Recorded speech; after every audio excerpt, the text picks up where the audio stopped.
G'day, Ben from Melbourne here. Today I'm going to do a video for my pickups, vinyl pickups for a bit of the back half of April and a bit of May, so straddled both months. Time got away on me, been a bit crook lately, so haven't been out there in the YouTube lands. On the mend though, not that you give a fuck. Because you got other things to worry about in your own life. So, of course, it's all Australian stuff. And so I'll start with some new releases. And first off, new, I believe, Melbourne band called Snail Gun with their record Glass Walls. And this is kind of a bit of a throwback to 90s noise rock. Definitely is musically, but it's probably a bit more catchy than the noise rock that you may have in mind from that era.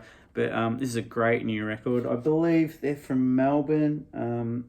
It's on Undone Records, spelled UNDUNN. You can see that there. We'll have a little look inside. I kind of dig that creepy cover. There's some insert there of the band doing their thing. Some wordage on the back there. Just checking. No. One of the rare bands. Let's just check the mastering. No. Not by Mikey Young. One of the rare records in Australia not mastered by Mikey Young. And here it is on the beautiful black vinyl. Sort of cool artwork there. And then just like the song titles on the back. But yeah, Snail Gun with their record Glass Walls. If you like your indie rock a bit noisier, highly recommend this one. Okay, next up, a favourite of this channel is back with their second record. I even did a Shed Burner episode, which if you go back and check it out, I featured their debut record, and that of course is the mighty Stepmother. Awesome punk band. Don't know about this cover though. I don't have a problem with snakes, it's just a bit of a ugly cover. Called Absurdus Manifestus. This is, as I said, their second record on the always reliable Legless record label there, putting out heaps of great punk stuff. This is just, great three-piece, strong rhythm section. Like the great punk bands which have been thrown up in the last few years here, like come to mind, it's like Split System and Civic.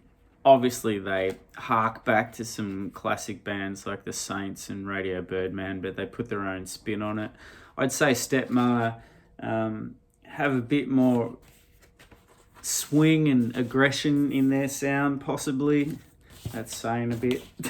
We'll have a look inside. Did I show you the back cover? There you go. Now, whoa, 2 for 2, not mastered by Mikey Young. Quite like this inner. That would have made a great front cover, don't you reckon? That'd be like heaps better. Anyway, some wordage. I'm not part of the band's audio visual aspect of the team. Not part of the team at all. This one comes on this nice kind of marbly purple coloured vinyl there. Different labels on the back there. I think is that a scorpion stinger? I believe so. Great Australian band. And yeah, so far for my money, 2 for 2 Shed Burning Records. This is a banger. If you like their previous one, check this out. Next up, a little bit of a change of pace. Band I saw support the great Melbourne band High School do their album launch, and that was Rain Dogs with their 12-inch EP, Under the Influence. Now they were an interesting band. On stage they had bass, a vocalist, and guitar, and like the vocalist seemed to control, like he had a laptop and some electronics up there, and so he seemed to control the beats and that kind of thing. And it was, yeah, interesting mix. Like it's like had really strong bass, like held things together, good rhythms in that, and then like the guitarist, like just he would either be like adding these like wild textures or just going absolutely bananas in like short bursts. All on top of that, the guy who was the singer is like great baritone voice, and I bought their EP at the gig, and was gladly surprised that that's transferred really well across onto this record. Really cool stuff. This is on, it's probably their own self-released JPEG Artifacts is what the label's called there. But yeah, really cool shit. Impressed. Good live, really good. So I don't know how gettable this will be, being that it's possibly a self-released record from a local Melbourne band, but they'll be up on Bandcamp and Apple Music and all those streaming platforms. Next up, one of the favourites of the many offshoots of King Gizzard and the Lizard Wizard, and that's the second record from Cavs, Michael Kavanagh, I believe. Is it Kavanagh? Yeah, I'm going to go with Kavanagh. The drummer from King Gizzard and the Lizard Wizard. His first record I really enjoyed. Not what I was expecting. I'm like not one to normally buy drummers' solo records. But it was kind of almost avant-garde, classical Steve Reich kind of thing. The first one, I really enjoyed it. This one's quite different from what I've gathered so far. This one has a lot more instrumentation. The other one was mainly drum-based and percussion. So that's the usual Giz from their P Doom label, how they put that outer cardboard thing on. So that's the actual cover. You know, drums in a tropical scene there. Called Sojourn, sorry. This one, yeah, he's got like, as I said, a lot more instrumentation. It's got more of a funky, dare I say it, jazz funk style going on in here. Interesting stuff, still yet to really, sink my teeth into it. I've listened to it a couple of times. It's got a good feel, like it just moves along at a nice pace. It's groovy, easy, listenable. So we've got on this, so you got things like guitars, congas, bongos, as you'd expect, bass. Joey Walker actually plays the bass from King Giz. There's, here we go, flute, alto sax, tenor sax, clarinet, don't be afraid out there. Congos, bongos, no, congas. Congo's the country. And some harp. So an interesting mix of stuff there. And the two drum attack, as you can see. It's not just calves on the skins. Really interesting stuff. I'm really looking forward to listening to this more. Something a bit different, not your normal just rock thing. How's that? I love how they've just printed that straight onto the vinyl, no label at all. So you see on the back, it's like that. Not your, if you're looking for catchy tunes and sing-along things, not this. It's all instrumental, but interesting shit. Now, if you do want to sing along, some great 80s indies rock, into the reissues now. This is my very short record store day what I got. The Moles, were they a Sydney band? Does it say? These are bits that most channels would edit out. I'm going to say Sydney, and someone in the comments is going to say, no, you're wrong. Anyway, this is a reissue on Fire Records, which come out for Record Store Day over here in Australia. Cool, kind of like indie rock. Come out in, I think, the 90s? Yeah, 94. Interesting mix of stuff. It wasn't like your kind of indie rock that was going on with a lot of bands, which was like heavily guitar based. This has got, chucks in a few different instruments other than that. Yeah, like, cool record though. I was not really aware of the Moles at the time. How nice is that green vinyl? But yeah, enjoying this record so far. Like a good indie rock stuff with a bit of a twist, shall we say? I think that. Oh no, there is some more shit in there. Oh, a letter. There you go, nice letter from the band. Haven't read that yet, so we'll have to see what that's all about. Might tell us a little bit more. All right, the continuing with the RSD theme, the Gnomes, as I like to call them. This they released like a banging full-length debut record last year. Really good garage rock, more on the catchy end of stuff. And this was an EP that they put out for Record Store Day called More. As you can tell, got the look of the youngins of the day at the moment, all sporting big tashes and shit like that. Yeah, again, continuation of their sound, no extreme departure from style or anything like that, just good, solid garage rock songs. There's a great photo of them live on the back there. This one is does not have a label that I can see on here. Let's look inside. No, this isn't telling me much. So another cool green one, bit more marbly effect. It's a single-sided one, so don't accidentally play that side. And this must have just been like I don't know, someone out there will know more than me, as usual, and tell me in the comments, but I can't see a record label on that. Can't remember what their other one was on, but solid EP. Now a classic band from the neighbours, the wonderful Chills. This is was also a Record Store Day release over here, one album called Sunburnt.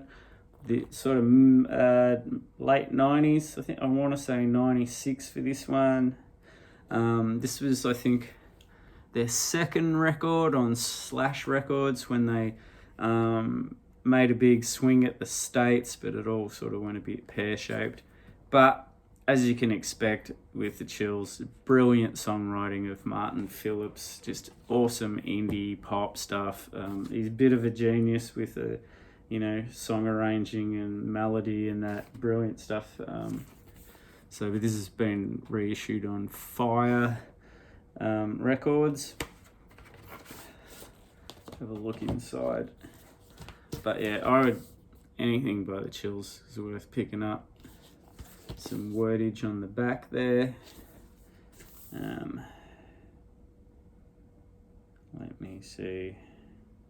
Yeah, 95 this one was done. And this one's on coloured vinyl too, because you're not allowed to have black vinyl for Record Store Day releases. But I think that looks good considering it's got the whole sun image going on. This one's probably, not as fairly loved as the previous Chills records. There was, obviously a shift in the 90s, but still, in my opinion, this is up there with, their best stuff. They didn't release a bad record, as I said. And now, somehow I've managed to stick 2 more new things after the reissues. This is a split 12-inch between the band Affordable Repayments. Really cool, bit of synthy bass driven stuff, sort of 6-7 minute songs, but never sort of outstay their welcome. You could argue it's got like that repetition krautrock vibe with vocals on top. And then on the back you got No Hoper, bit more heavy, shorter songs. The lyrics are kind of like delivered in a more spoken word style, and just hold on to your horses. There are traces of sax involved in this. I know that this scares the hell out of George Blockhead, even though his favourite band just about is the Sonics, which, you know, a couple of saxes on there, George, if you haven't noticed. Anyway, really like this artwork. This is on Undone Records as well. I think that was our first record we showed was on Undone. There's the label. But yeah, like that. And it's just on a black vinyl. Pretty nice looking label there. But yeah, good stuff, interesting stuff. I'd like to hear more from both of these bands. A little bit in the post-rock, indie rock, punk rock, all sorts of rock going on. Fucking too many genres. And well, the most famous one, finally, everybody else has beat me to the punch, which is unfair, but the new Courtney Barnett record called Creature of Habit. Now, haven't listened to this much lately, I think twice. Straight away, like, you know, you're not expecting Courtney to come out and release a full-on electronic dance record or a metal album. It's very much in the vein of her other stuff, but she's just a good songwriter with great observational lyrics. You know, always catchy stuff, stays in your head. Really enjoy this. This is a little bit different because I don't think she's using her Australian band, which she'd used on every album up until this point, except for that Lockdown record. This is on Fiction, Mum and Pop Records. It's a gatefold with the wordage on the inside. It's actually a pretty cool package. Bit more, yeah, it's got the lineups for each track. So yeah, it's all over the place. I think Stella Mozgawa, I can't pronounce her name, playing drums on all of these. I think she's from Warpaint, who was a collaborator on that previous record, the Lockdown one I was talking about, who helped produce it. So there's the other side and the vinyl, and this sort of milky clear colour like that on the back. So yeah, this, like a lot of Courtney's records, I reckon this will be a grower. And you might have all beat me to it, but you didn't get a signed photo from Courtney in your package. Anyway, cool stuff. Now, let's get into, well, this is all over the shop. We're back to some reissues. I've fucked up the order big time. All right. 12-inch of the classic Severed Head singles, Dead Eyes Opened, if you like your dance beats and electronica. This is from 1983, I believe, around that time. Might have come out 84. Yep. This is a reissue on Dark Entries, good electronic label. Check them out. Yeah, The Dead Eyes Opened. You got to hear it to believe it. Well, it's got this like weird, easily damaged newspaper thing inside, which I hate opening this shit. With the thunder from down under.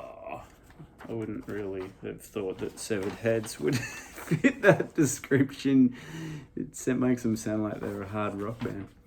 And the record itself, just on the black vinyl, and back with Bullet and Mount on the B-side. Classic track, had to get this on the 12-inch. It's all Harris Pilton's fault that I collect 12 inches now.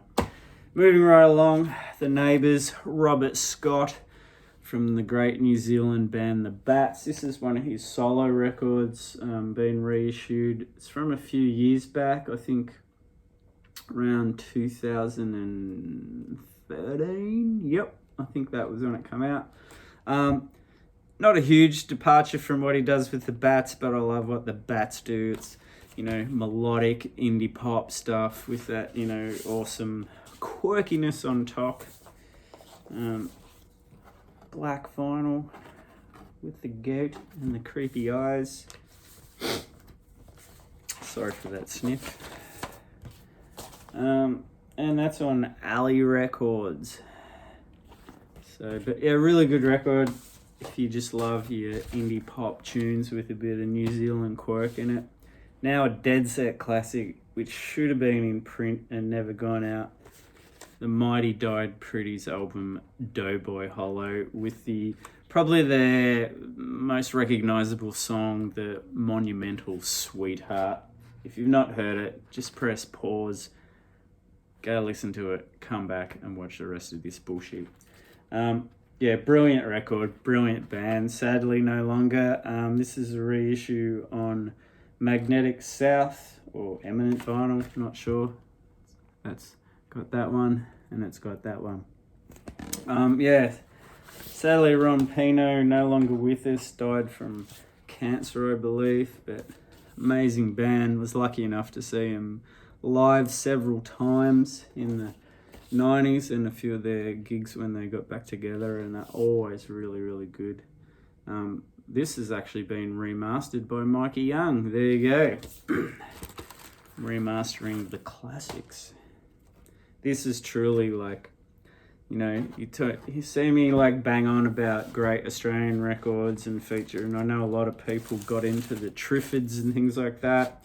I would put this up there. Different kind of band, but I'd put it up there with like the importance in Australian music as the Triffids' Born Sandy record. But that's, of course, show the right cover. Died Pretty, Doughboy Hollow. Couple more. Indie rock from the 90s, the Killjoys with their great record Ruby. Managed to pick up a second-hand records one. This is on Audrey Records or MDS, which was like a distributor at the time. Really cool band, more on the melodic end of indie rock. Oh, it's actually earlier than I thought. It was recorded in 89, late 89, May 90, so in brackets, when we had the money. The plight of every band. So yeah, come out in 1990, so just at the turn of the 80s into the 90s. Great record. This is on red marbly vinyl. Yes, they used to do it back in the day. So yeah, Killjoys. Right, sorry to rush through these, but you know, this is getting to be long and we don't like long. Last of all, the great 80s indie rock. I would compare like some of their twang and guitar sounds to REM, but like more rockin' than REM. The Bamboos with their album Born Killer on the mighty Citadel label. Really good band. Just good catchy tunes, like indie rock at that time in the 80s. So there's your inner there. The great Citadel label. Can't get enough of that shirt. And I got another Bamboos one with the wonderfully titled Rarer Than Rocking Horse Shit. That's pretty rare. And this one's on Cleopatra label. Yeah, again, same sort of thing, just really good songs. This one was from 84. Did I say when the other one was from? Probably not. Can't see at hand when it came out. Go to other channels if you want research. Yeah, really cool. Just come to this one if you want fucking awesome music. As I said, just that kind of sit somewhere in between jangly and a bit more guts in it with the guitars. Like those songs are probably more driving. I wouldn't, when I say jangly, I just mean a bit more cleaner guitar sounds. They're not like a punk band or anything like that. They're an indie rock band that rock. Anyway, fuck, that's 25 minutes. Let's get out of here. Thanks if you stuck around that long, and we'll see you in the next one.